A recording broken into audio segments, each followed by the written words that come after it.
لذ بالجلال الواحد الديان تلقى المسرة والقطوف دواني.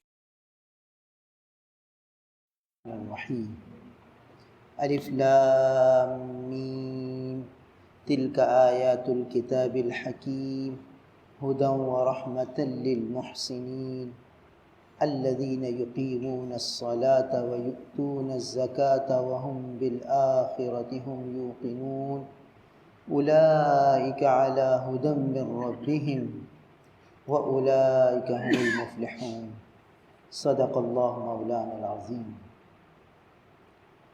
میرے محترم بزرگوں اور عزیز بھائی، یہ سورہ لقمان کی ابتدائی چند آیتیں ہیں جس میں ایک اہم ترین مضمون بیان ہو رہا ہے، جس کا خلاصہ یہ ہے کہ اس کتاب ہدایت یعنی قرآن سے ہدایت کس کو ملے گی، رحمت کس پر نازل ہوگی، وہ کون لوگ ہیں جن پر اس قرآن کے ذریعے رحمت نازل ہوگی، جن کو اس قرآن سے ہدایت ملے گی، ان کی صفات کیا ہیں، ان کے اعمال کیا ہیں، اس کو بیان کیا جا رہا ہے کہ ہدی و رحمۃ للمحسنین، کہ یہ کتاب ہدایت ہے اور رحمت ہے محسنین کے لیے. وہ لوگ ہیں محسنین جو نمازوں کو قائم کرتے ہیں، زکوٰۃ ادا کرتے ہیں اور آخرت پر یقین رکھتے ہیں. وَهُمْ بِالْآخِرَةِ هُمْ يُوقِنُونَ، کہ وہ آخرت پر یقین رکھتے ہیں. یہ بات بتلائی تھی کہ آخرت پر یقین اور آخرت پر ایمان یہ ایک ایسی چیز ہے جو انسان کی زندگی کا نقشہ ہی بدل دیتی. اسی لیے قرآن پاک نے بار بار اس عقیدہ آخرت کو بیان فرمایا ہے کہ یہ بات دل میں اتنی اتر جائے، اتنی بیٹھ جائے کہ ہر لمحے آخرت کا دھیان آ جائے، ہر لمحے آخرت کا استحضار ہو جائے. تو جب آخرت کا دھیان ہو جاتا ہے، آخرت کا استحضار ہو جاتا ہے، تو پھر اس دنیا میں آدمی کا جی نہیں لگتا، پھر یہاں کی خوشی میں یہ مست نہیں ہوتا، یہاں کے غم میں یہ مایوس نہیں ہوتا. یہاں اگر کوئی بڑے سے بڑا صدمہ بھی آ جاتا ہے تو وہ مایوس نہیں ہوتا، اور بہت بڑا نفع مل جاتا ہے تو خوشی میں مست نہیں ہوتا، کیونکہ وہ یہاں کے نفع کو بھی فانی سمجھتا ہے، یہاں کے نقصان کو بھی فانی سمجھتا ہے، اس لیے یہاں اس کا دل لگتا ہی نہیں. قصہ لکھا ہے حضرت پیران پیر شیخ عبد القادر جیلانی رحمہ اللہ رحمۃ واسعہ کا. یہ بہت بڑے تاجر تھے اور ان کی بہت بڑی خانقاہ تھی، اور یومیہ ہزاروں لوگ ان کی خانقاہ سے کھا کے جاتے تھے، اور ان کا لنگر ان کی اپنی تجارت سے ہوتا تھا. یعنی ایسے تاجر تھے کہ خود ان کی تجارت سے جو نفع ہوتا تھا اس سے لنگر چلتا تھا، صدقے خیراتوں سے نہیں چلتا تھا، چندوں سے نہیں چلتا تھا کہ ہر طرف چندے کرتے ہوں اور لوگوں سے مانگتے ہوں اور رسیدیں بناتے ہوں. خود ان کا اپنا لنگر تھا، خود اپنی کمائی تھی جو اللہ کے بندوں پہ لٹاتے تھے. یہ وہ لوگ تھے جن کے دل میں آخرت کا یقین بیٹھ چکا تھا، تو پھر یہ اللہ کے خزانے سے لیتے تھے اور اللہ کے بندوں پہ لٹاتے تھے. حتیٰ کہ ایک زمانے میں ایک بادشاہ وقت نے ان کو یہ کہا کہ حضرت آپ کی خانقاہ میں اتنے ہزاروں کا مجمع آتا ہے اور 2 وقت کا کھانا چلتا ہے، تو میں آپ کے نام ایک علاقہ اس کی زمین کر دیتا ہوں، اس کی آمدنی آتی رہے، آپ اس کو جو ہے اپنے مریدین پہ استعمال کریں اور اپنے لنگر کے مطبخ میں چلائیں، تاکہ سال بھر آپ کو مشقت نہ ہو۔ تو انہوں نے فرمایا کہ بھائی، جب سے ہم نے رات میں اٹھ کر اللہ سے مانگنا شروع کیا ہے نا، اور اس علاقے کا نام نیم روز تھا، نیم روز، تو نیم روز کی ساری زمین اور جائیداد ان کو دے دی بادشاہ نے کہ حضرت یہ اپنی خانقاہ میں چلانا، اس کی آمدنی جو آئے۔ تو فرمایا کہ یہ تو مجھے نیم روز دیتا ہے، مجھے اللہ نے نیم شب کی بادشاہت دے دی ہے۔ اب جب آدھی رات کی بادشاہت جب سے مجھے ملی ہے، تو اب میں تیرے نیم روز کو 2 جو کے بدلے بھی نہیں خریدوں۔ 2 جو ہے نا، 2 جو، اس کے بدلے بھی نہیں خریدوں۔ یہ کہہ کے اس کو ٹھکرا دیا، اس کی پیشکش کو ٹھکرا دیا، کچھ بھی نہیں لیا اس سے۔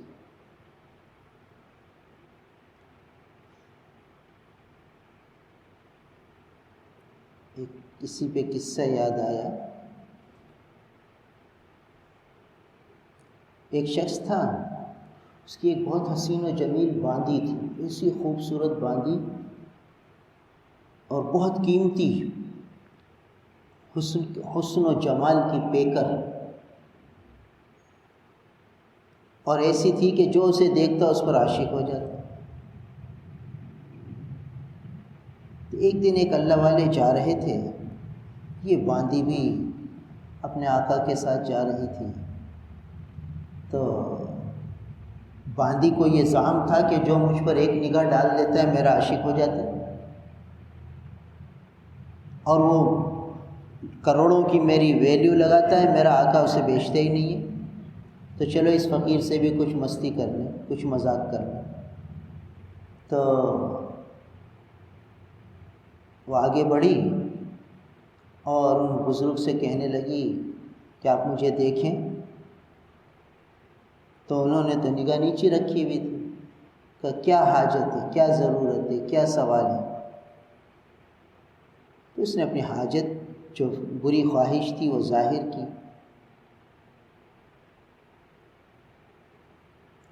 تو جب آخرت سامنے آ جاتی ہے، آخرت کا یقین دل میں اتر جاتا ہے، تو پھر اس قسم کی پیشکشیں جو ہے نا، اس کی طرف دھیان نہیں ہوتا۔ تو ان بزرگ نے اس باندی سے کہا، اچھا یہ بتا، جب موت کا فرشتہ تیرے پاس آئے، اور سمجھو ابھی تیرے پاس آئے، تو کیا اس وقت تو اس خواہش کا اظہار کرے گی؟ وہ اچانک چونک پڑی۔ اصل میں جب آخرت کا یقین دل میں بیٹھ جاتا ہے، تو یہ یہاں سے ایسا یعنی چھلکتا ہے کہ دوسرے کے دل پر اثر کر دیتا ہے۔ تو اس باندی کی جو مستی تھی، وہ ایسی رفو چکر ہوئی، ایسی ختم ہوئی کہ وہ تو اس کے ہوش ہی اڑ گئے۔ بے ساختہ کہنے لگی کہ حضرت اس وقت جب فرشتہ موت آ جائے گا تو میں کیسے اس طرف میری توجہ کیسے ہو؟ تو کہا اچھا، جب قبر میں منکر نکیر آئیں گے اس وقت تو اس خواہش کا اظہار کرے گی؟ حضرت اس وقت یہ خواہش کیسے ممکن ہے؟ تو فرمایا اچھا، جس دن سورج سوا نیزے پر ہوگا اس دن تو یہ خواہش کرے گی۔ یہ سوالات ہو رہے ہیں، اور اس کے تو دل کی کایا ہی پلٹ گئی، ایک چیخ ماری اور بے ہوش ہو کر گر گئی۔ اس کا آقا آیا اور بزرگ سے کہنے لگا کہ حضرت یہ میری باندی ہے، اور یہ اتنی حسین و جمیل ہے، اس کو آپ نے کیا کر دیا؟ اور اس کی تو لاکھوں کروڑوں کی ویلیو ہے، میں نے کسی کو بھی نہیں بیچا۔ تو وہ بزرگ فرمانے لگے کہ اس کے لاکھوں کروڑوں کی ویلیو تیرے نزدیک ہوگی، میرے نزدیک تو اس کی ویلیو ایک کھجور کی گٹھلی بھی نہیں ہے، ایک کھجور کی گٹھلی بھی نہیں ہے۔ وہ اس کو تعجب ہوا، کہنے لگا کہ حضرت کروڑوں کی ویلیو تو میں نے خود ٹھکرائی ہے، اور آپ فرماتے ہیں کہ ایک کھجور کی گٹھلی بھی نہیں ہے۔ کہ اس میں عیب بہت ہے، عیب اس کے اندر بہت ہے۔ کیا عیب ہے؟ کہ اگر یہ دانت میں دانتوں میں برش نہ کرے تو اس کے منہ سے تو بدبو کے ایسے بھپکے آئیں گے کہ کوئی قریب بھی نہیں آئے گا، اور اگر یہ غسل نہ کرے تو اس کے جسم سے پسینے کی ایسے بھپکے آئیں گے کہ کوئی قریب نہیں پھٹکے گا، اور اس کو نزلہ ہو جائے، چھینکے ہو جائیں، اس کے ناک سے رینٹھ نکلے تو کوئی اس کو قریب نہیں کرے گا۔ پیشاب اس کو آتا ہے، پاخانہ اس کو آتا ہے، اس کو دست لگ جائیں تو کوئی اس کے قریب نہیں آئے گا۔ اتنے تو اس میں فالٹ ہیں، اتنے تو اس میں عیب ہیں، یہ کروڑوں کی ویلیو کہاں رکھتی ہے، یہ تو ایک گٹھلی کے برابر بھی نہیں۔ ہم نے بتایا کہ جب اندر آخرت کا یقین ہو جاتا ہے تو یہ یقین جھلکتا ہے، تو پھر وہ کہنے لگا کہ اچھا تو کوئی بے عیب باندی کہیں ملتی ہے؟ کہاں ملتی ہے؟ ایسی کہ وہ مشک اور کافور کی بنی ہوئی ہوگی، اور اس سے مشک اور عنبر کی خوشبوئیں پھوٹتی ہوں گی، اس میں یہ سارے عیب نہیں ہوں گے جو اس میں ہیں۔ تو کہا کہ وہ کیسے ملے گی، اس کی کیا قیمت ہے؟ کہ اس کی قیمت رات کے وقت کی 2 رکعتیں ہیں، رات کے وقت کی 2 رکعت اس کی قیمت ہے۔ بس اس کا دل بھی دنیا سے اچاٹ ہوا، اس کی باندی کو ہوش آیا تو اس نے بھی کہا کہ بھئی یہ مستیاں، یہ رنگینیاں، یہ تو یہاں ہی رہ جائیں گی، اصل تو آخرت ہے۔ وہ دونوں کی زندگی بدل گئی، چند جملوں میں، چند لمحے کی مجلس میں زندگی کی کایا پلٹ گئی۔ تو جب آخرت سامنے ہوتی ہے تو پھر یہ دنیا کی رنگینیاں آدمی کو متاثر نہیں کرتی۔ تو حضرت پیران پیر شیخ عبد القادر جیلانی رحمہ اللہ بہت بڑے تاجر تھے، ان کا جہاز، یہ تجارتی جہاز جاتا تھا ایک علاقے میں، وہاں سے پھر سامان تجارت لاتا تھا۔ تو ان کو اطلاع ملی کہ حضرت آپ کا جہاز ہے نا وہ طوفانی سمندری طوفان کی نظر ہو گیا اور آپ کا سارا سرمایہ ڈوب گیا، سارا سرمایہ ڈوب گیا، جو آپ کی پونجی تھی وہ آپ کی پونجی لٹ گئی، سمندر کی لہروں کی نظر ہو گئی۔ تو شیخ عبد القادر جیلانی رحمہ اللہ نے تھوڑی دیر سکوت فرمایا اور پھر فرمایا الحمدللہ۔ لوگ خاموش، مریدین سوچنے لگے کہ یہ تو موقع انا للہ و انا الیہ راجعون پڑھنے کا ہے، اور شیخ فرما رہے ہیں الحمدللہ۔ ہمت کسی کی پوچھنے کی نہیں ہوئی۔ دوسرا دن ہوا تو پھر ایک اور اطلاع آئی کہ حضرت وہ پہلی خبر غلط تھی، اور دوسری خبر یہ آئی ہے کہ وہ آپ کا جہاز نہیں تھا، آپ کا جہاز تو سلامت ہے اور بس 1-2 دن میں پہنچنے والا ہے اور خوب نفع کے ساتھ پہنچنے والا ہے۔ تو شیخ خاموش ہوئے اور پھر فرمایا الحمدللہ۔ اب مریدین نے پوچھا کہ حضرت خوشی کی خبر میں تو الحمدللہ سمجھ میں آتا ہے، یہ جو غم کی، صدمے کی، نقصان کی خبر پر آپ نے الحمدللہ فرمایا، یہ سمجھ میں نہیں آیا۔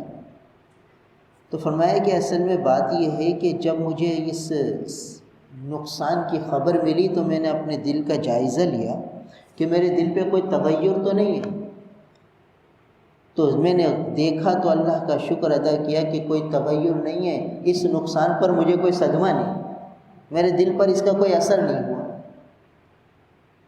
گویا میں یوں سمجھا کہ یہ تو فانی چیز ہے، فانی چیز تو فنا ہونے کے لیے ہے، جو فانی ہے وہ تو ہے ہی مٹنے کے لیے، فانی چیز فنا میں فانی ہو گئی، فنا میں چلی گئی تو کیا نقصان، اور یہ تھی جس کی اس نے لے لی۔ تو اس لیے میرے دل میں کوئی تغیر نہیں آیا، تو اس پر میں نے اللہ کا شکر ادا کیا۔ اور پھر جب خبر آئی خوشی کی تو میں نے دل کا جائزہ لیا، تو اس میں بھی میں نے دیکھا تو میرے دل پر کوئی خاص اثر نہیں تھا، اور مجھے یہ محسوس ہوا کہ یہ خوشی بھی تو فانی ہے، یہ نفع بھی تو فانی ہے، اس کو بھی تو ختم ہی ہونا ہے۔ لہٰذا جب میں نے دیکھا کہ میرے دل پر اس خوشی کا بھی کوئی اثر نہیں ہے تو میں نے اللہ کا شکر ادا کیا کہ اللہ تعالیٰ نے مجھے دنیا کی ان چیزوں سے متاثر نہیں کیا، نہ نقصان سے متاثر ہوا، نہ نفع سے متاثر ہوا۔ تو جب آخرت نگاہوں میں کھل جاتی ہے، آخرت کا استحضار ہو جاتا ہے، تو پھر یہ دنیا کی چمک اور دنیا کی رنگینی متاثر نہیں کرتی۔ ایک صحابی کو ان کے دوست نے کہا کہ یار آج رات عشاء کے بعد کھانا ساتھ کھائیں گے اور کچہری کریں گے۔ کافی عرصہ ہوا ساتھ بیٹھے نہیں، تو بیٹھ کے اور یہ ساتھی بھی کوئی سفر سے واپس آئے تھے اور گہری دوستی تھی، تو ان کا ٹھیک ہے عشاء کے بعد انشاءاللہ تمہارے گھر میں آ جاؤں گا، تم میرا انتظار کر لینا۔ انہوں نے عشاء کی نماز پڑھی، پھر سوچا کہ دوست کے گھر جاؤں گا، کچہری ہوگی، رات دیر ہو جائے گی، چلو وتر پڑھ کے ہی جاؤ، وتر پڑھ کے جاؤ۔ اب جو وتر کی نیت باندھی تو جنت سامنے آ گئی۔ یہ جو ابھی ہم نے سورہ دہر پڑھی نا، اس میں جنت کی نعمتوں کے تذکرے ہیں، کیسی اللہ تعالیٰ جنت میں نعمتیں رکھی ہیں، کیا کیا نعمتیں اللہ تعالیٰ جنت میں اہل جنت کو دیں گے، پوری جنت کو بیان کیا گیا ہے سورہ دہر میں، جو دوسری رکعت میں پڑھی گئی۔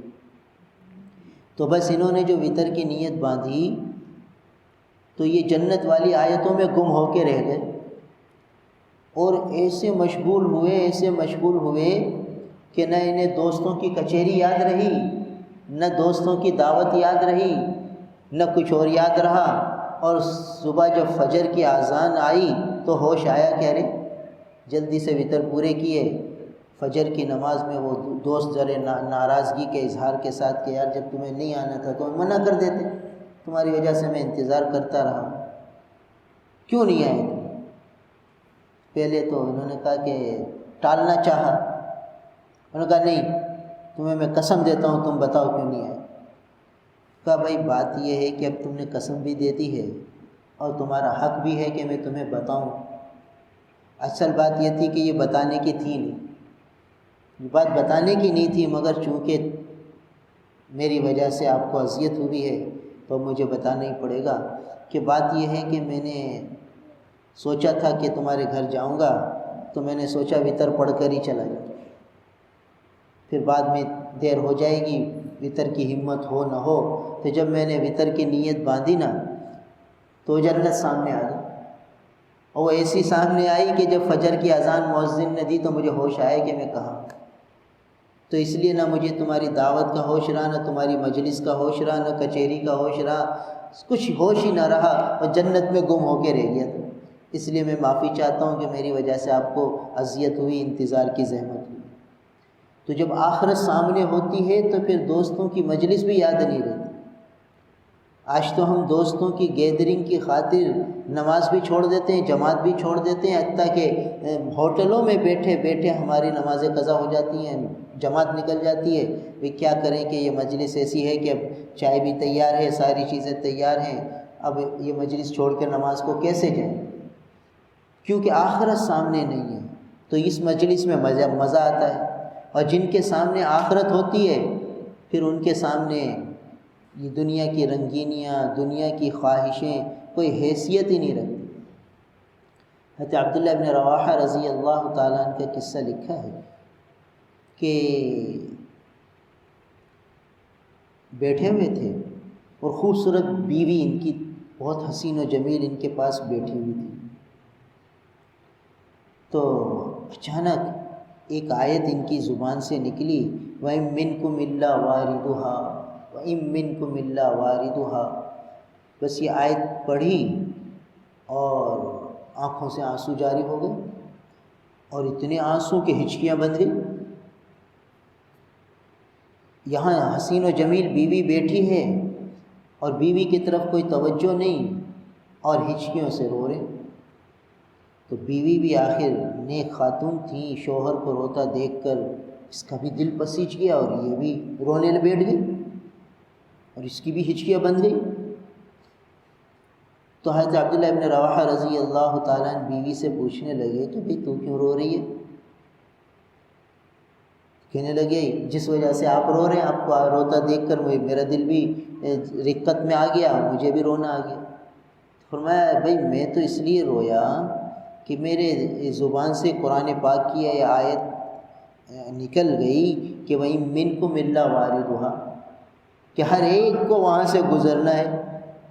کہاں سے گزرنا ہے؟ پل صراط سے گزرنا ہے، جو جہنم کے اوپر ایک پل ہے، نیچے جہنم ہے، ہر ایک کو وہاں سے گزرنا ہے۔ بس وہ منظر میرے سامنے آ گیا تو مجھے رونا آ گیا کہ پتہ نہیں میں پار ہو سکوں گا کہ نہیں، پتہ نہیں میں وہاں سے گزر سکوں گا کہ نہیں گزر سکوں گا، میرا کیا بنے گا۔ بس یہ پل صراط کے منظر نے ان کو ایسا رلایا کہ حسین و جمیل بیوی کو بھول گئے۔ وہ خواہش، وہ توجہ، وہ اس طرف متوجہ ہونا سب ہی نکل گیا، اور وہ جو آخرت کا منظر تھا، وہ جو پل صراط کی منظر تھا، وہ ذہن میں آ گیا اور اس سے ہچکیاں بن گئی۔ تو جب آخرت سامنے آ جاتی ہے تو پھر یہ جو دنیا کی رنگینیاں ہیں نا، یہ متاثر نہیں کرتی، آدمی ان کی طرف مائل نہیں ہوتا، بس آخرت ہی آخرت اس کے ذہن میں ہوتی ہے، ہر وقت اس کا استحضار ہوتا ہے۔ ایک صحابی جہاد سے واپس آ رہے تھے، نوجوان تھے اور نئی نئی ان کی شادی ہوئی تھی، تو اب اس زمانے میں جو سفر ہوتے تھے وہ مہینے، 2 مہینے، 3 مہینے کے سفر ہوتے تھے۔ اب واپسی ہو رہی تھی، بیوی کو بھی اطلاع ملی کہ بھئی شوہر آ رہے ہیں، تو اس نے کیا کیا کہ کمرے کو ٹھنڈا کیا۔ اس زمانے میں اے سی تو ہوتے نہیں تھے، پانی بھر کے پورے گھر میں چھڑکاؤ کر لیا اور ٹھنڈے پانی کا انتظام کر لیا کہ ٹھنڈے مشروب پئیں گے، اور شوہر آ رہے ہیں تو سفر کی باتیں کریں گے اور حال احوال لیں گے، اور پوری طرح تیار ہو کر وہ بیٹھی ہوئی تھی کہ آج شوہر آئیں گے تو پھر ساری رات باتوں میں گزاریں گے۔ اور ماحول بھی اس نے ایسا پرکشش بنا دیا سارا گھر کا۔ اب یہ آئے عشاء کی نماز پڑھ کے گھر میں، اور بیوی سے کہا کہ شکرانے کے 2 رکعت نفل پڑھ لوں، اللہ تعالیٰ نے خیر عافیت سے پہنچا دیا، پھر ساری رات باتیں کریں گے، ساری کارگزاری سنیں گے، تمہارے ساتھ کیا ہوا، ہمارے ساتھ کیا ہوا، 2 رکعت کی اجازت دے دو۔ کہا ٹھیک ہے۔ اب یہ جو انہوں نے 2 رکعت شروع کی ہے تو وہ بھائی نہ بیوی یاد آئی نہ گھر یاد آیا، اور ان کے سامنے بھی جنت آ گئی، اور یہ ساری رات 2 رکعت ہی میں گزر گئی۔ صبح اذان فجر پر ان کو ہوش آیا کہ میں کہاں ہوں، نہ بیوی یاد، نہ گھر کی رونق یاد، نہ سفر کی تھکن یاد، کچھ بھی یاد نہیں، بس مگن ہو گئے آخرت۔ تو یہ صحابہ کی زندگی تھی، یہ ان لوگوں کی زندگی تھی جو محسنین تھے، جن کو آخرت کا یقین اتنا ہو چکا تھا کہ گویا کہ یقین استحضار تھا۔ جیسے ہم سورج کے طلوع ہونے کو دیکھتے ہیں اور یہ سمجھتے ہیں کہ سورج طلوع ہو چکا ہے، دن آ چکا ہے، ایسے ہی ان کو آخرت کا اتنا یقین ہوتا تھا کہ بس اب آخرت آنے والی ہے، اس لیے وہ دنیا کی ان چیزوں میں الجھتے ہی نہیں تھے۔ جہاں کوئی جھگڑا ہوا فوراً پیچھے ہو گئے، بھئی ٹھیک ہے۔ جہاں کوئی ایسے مسئلے ہوئے وہ اپنے آپ کو پیچھے کر لیتے تھے، کہتے تھے یہاں کی عزت بھی عارضی، یہاں کی ذلت بھی عارضی، یہاں کا رہنا بھی عارضی، یہاں کی رونقیں بھی عارضی۔ تو جب یہ چیز دل میں بیٹھ جاتی ہے تو پھر آدمی ہر وقت آخرت کی تیاری میں لگا رہتا ہے، دنیا کی ضرورتوں کو بقدر ضرورت استعمال کر لیتا ہے۔ جیسے کہ ہم لوگ بیت الخلاء میں جاتے ہیں تو بطور ضرورت جاتے ہیں، جب وہ ضرورت پوری ہو جاتی ہے تو پھر 1 منٹ بیٹھنا گوارا نہیں ہوتا کہ بھئی اب یہ بیٹھنے کی جگہ تھوڑی ہے جو فضول میں آدمی یہاں بیٹھے گا۔ تو وہ لوگ جب آخرت مستحضر ہو جاتی ہے تو دنیا کی زندگی میں وہ صرف بقدر ضرورت منہمک ہوتے ہیں، ہر وقت ان کو دنیا کے میں انہماک نہیں ہوتا، یعنی دنیا کی ان چیزوں میں انہماک نہیں ہوتا۔ دنیا کی چیزوں میں انہماک کیا ہے کہ بس ہر وقت اسی کی دھن ہو، اسی کی فکر ہو، اسی کے جذبے ہو، اس کو کہتے ہیں انہماک، کہ ہر وقت دنیا سے ذہن پہ سوار ہے۔ اور ایک ہے ضرورت، بھئی دیکھو ہمارے ذہن پر ہر وقت بیت الخلاء جانا ہر وقت اس ذہن پہ سوار نہیں ہے، جب ضرورت پیش آتی ہے چلے جاتے ہیں، اور جیسے ہی فارغ ہو جاتے ہیں آ جاتے ہیں۔ انہماک اس کو کہتے ہیں کہ بھائی وہیں بیٹھا رہے آدمی، نکلے ہی نہیں، کہ بھائی بس یہیں بیٹھا ہوا ہوں، یہیں مزہ آ رہا ہے۔ تو یہ انہماک ہم بیت الخلاء میں نہیں رکھتے، اس کو ضرورت سمجھتے ہیں۔ تو جب آخرت کا استحضار ہو جاتا ہے تو دنیا سے انہماک ہٹ جاتا ہے، اور دنیا کو بقدر ضرورت استعمال کرتا ہے کہ ضرورت کی چیز ہے۔ بھائی ایک آدمی نے بنگلہ بنایا اور بہت شاندار بنگلہ بنایا اور ہر ضرورت کی چیز اس میں رکھی، بیت الخلاء نہیں رکھا، تو یہ بنگلہ ناقص بنگلہ ہے، یہ بنگلہ کسی کام کا نہیں ہے کہ اس میں بیت الخلاء ہی نہیں ہے۔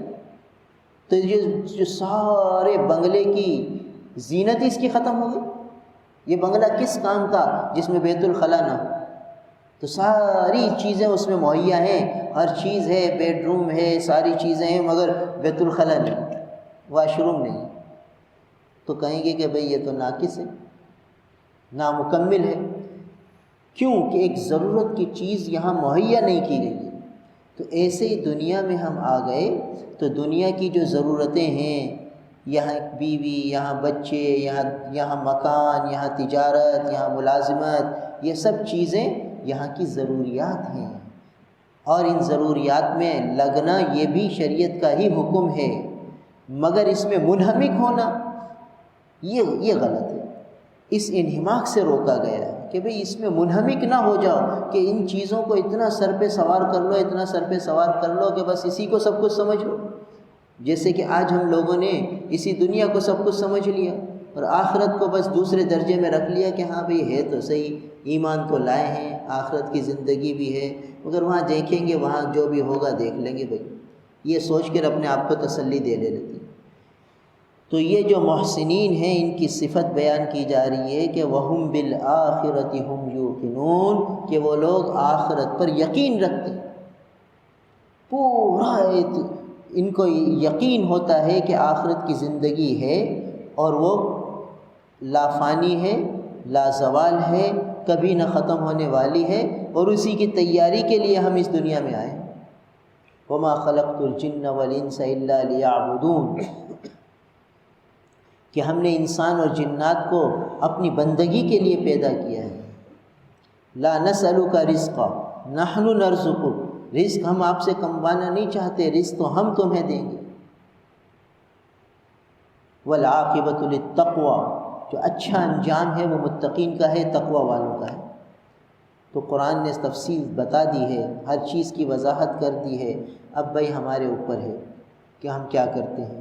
یہ جو رمضان ہے، شہر رمضان انزل فیہ القرآن ھدی للناس وبینات من الھدی والفرقان فمن شہد منکم الشہر فلیصم۔ تو یہ جو رمضان ہے اور یہ جو قرآن ہے، یہ دونوں ایک دوسرے سے ان کی ایک جوڑ ہے۔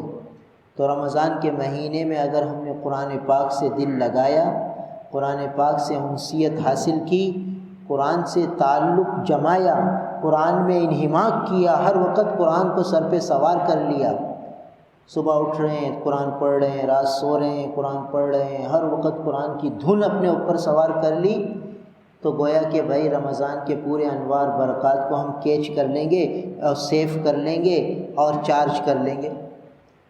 اب پھر جب رمضان چلا جائے گا تو پھر یہ جو چارجنگ ہے یہ کام آئے گی، پھر ہمیں یہ نیکیوں کی طرف مائل رکھے گی اور برائیوں سے روکے گی۔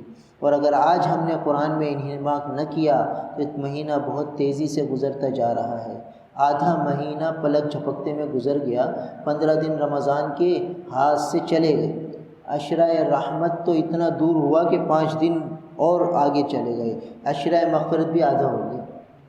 اب بتائیے، تھوڑا سے دن رہے ہیں تو اس لیے اس کی قدر کرنی ہے، ایک لمحہ ضائع نہیں کرنا، پورے اوقات کو قیمتی بنانا ہے، ضائع کرنے سے بچنا ہے۔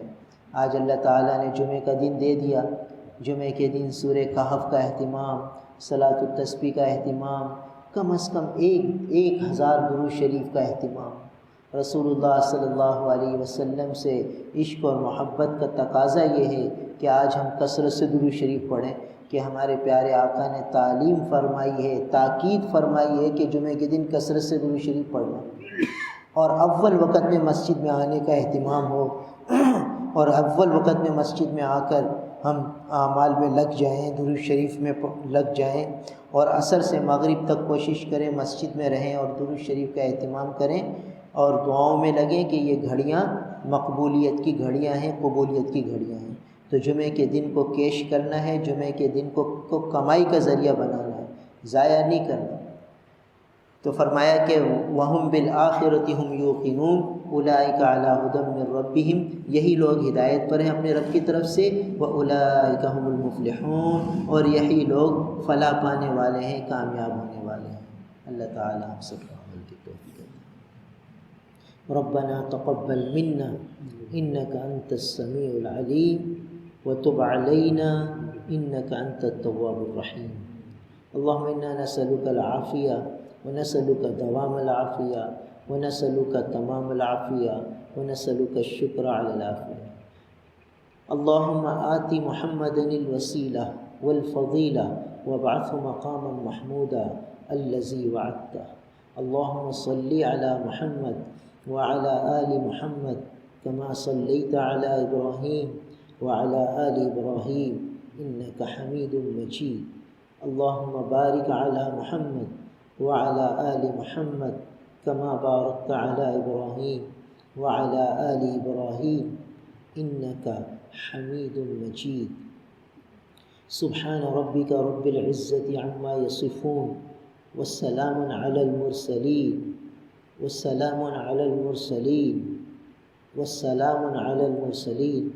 والحمد لله رب العالمين۔ سبحان ربك رب العزة عما يصفون والسلام على المرسلين والحمد لله رب العالمين۔ آمين برحمتك۔